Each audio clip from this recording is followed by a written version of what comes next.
Today I messed up by showing my mom a drawing of my sleep paralysis visitor. I get sleep paralysis. I have for the past few years off and on. Usually every couple of months I'll get a sleep paralysis dream. I've talked to my parents about it before. The mess up is not that they know. It's that I decided to try drawing what I saw over my bed last night. And then sent a picture to my mom. Now, my parents are hella Catholic. Like, homeschooled for 6 years and went to church every day Catholic.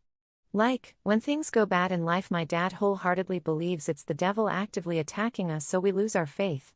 Which explains their reaction when I showed them the picture. Cue the panicked phone call from my parents who now believe the devil visits me in my sleep. I spent 30 minutes on the phone with them trying to find a Bible or a rosary so my mom could sleep without worrying my soul would be stolen. They want me to talk to a priest and get my house blessed and use holy water every time I enter. The next time I visit them, I may end up in an impromptu exorcism. Wish me luck. Too long. Didn't read. My mom thinks the devil visits me at night.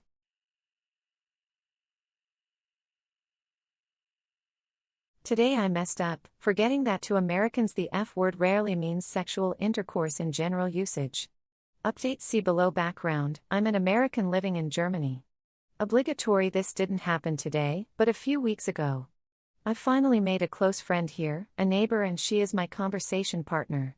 I help her English, she helps my German. She and my wife are close friends too. A little background: I joke around a lot and am always messing with people, etc. She knows this. So, over the last year we've seen each other more often due to Corona and we're able to talk more and I'm getting more comfortable being myself. A couple of weeks ago I said something to her in a joking manner and she took it seriously. My expectation, I followed up with, "I'm just effing with you." She gives me another look, a little concerned. So I said, "I'm just joking. I leave it be, think nothing of it." A week later we're talking again and she asked, "What do you mean you were effing with me, like in your dreams?" It's at this point I realized that when Americans use the word F or its variants, it rarely means sexual intercourse. To Germans, it always means sexual intercourse in all of its variants. I was a bit embarrassed, as was she.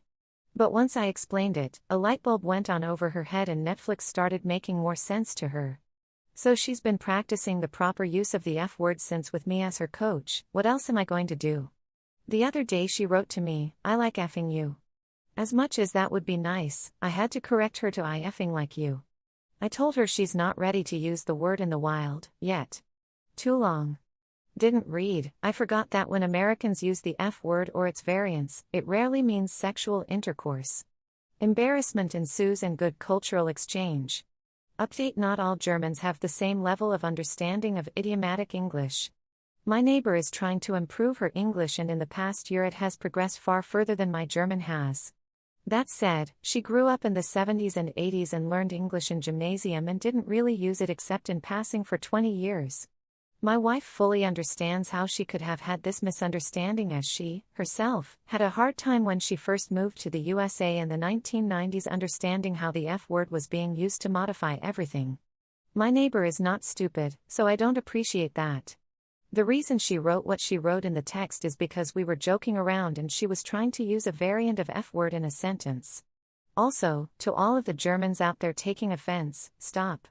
Part of storytelling is to take the truth and make it more interesting, so saying things like "to Germans it always means" is a literary device to make the point pop and set the stage for what's to come next. All stories have embellishments, this one too. But it's not all that embellished.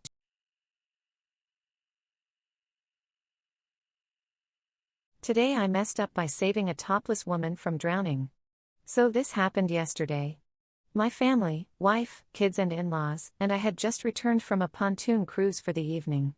It was later than usual, so I sent the wife up on the golf cart with the kids and in-laws to get them some dinner while I covered up the boat. About halfway through covering up the boat, I noticed someone halfway across the cove in the water all on their own, and she appeared to maybe be in distress. She wasn't making progress swimming one way or the other and occasionally going underwater. There were people on the opposite shoreline yelling at her, but I couldn't tell what they were saying. I yell asking if she needs help and she says yes. I call my wife and tell her to come down on the cart. "Someone is in the water and needs help, I'm going in. I might need help getting the person out." I put on a life jacket and grab the throw cushion from the boat.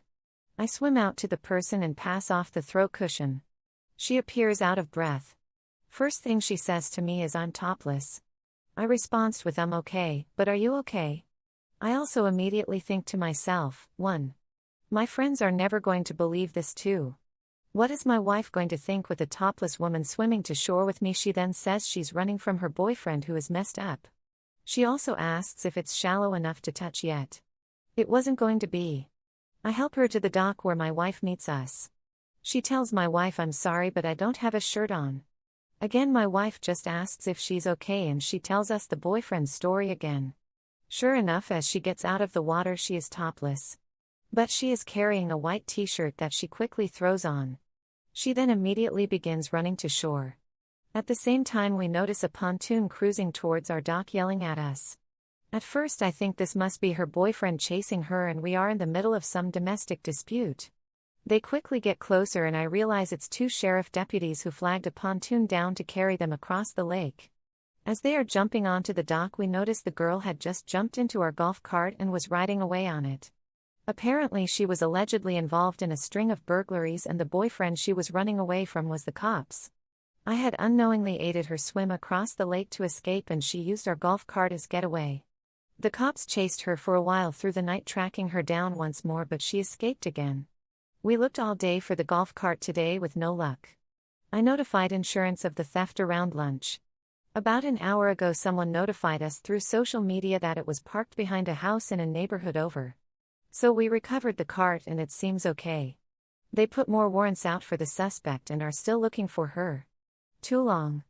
Didn't read, thought I was saving a topless woman in distress but unknowingly aided a crook in escaping the police.